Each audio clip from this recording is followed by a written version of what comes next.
Let's ellipse command practice. Type EL, enter. Type C, enter.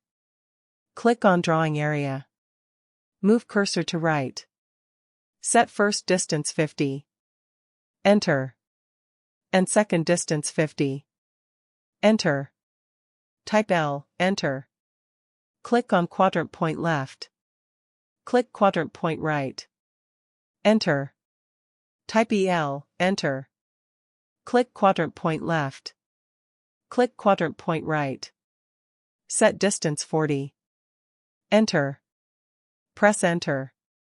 Click quadrant point left. Click quadrant point right. Set distance 20. Enter.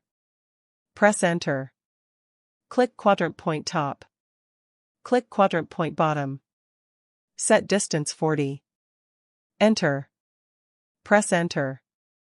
Click quadrant point top. Click quadrant point bottom. Set distance 20. Enter.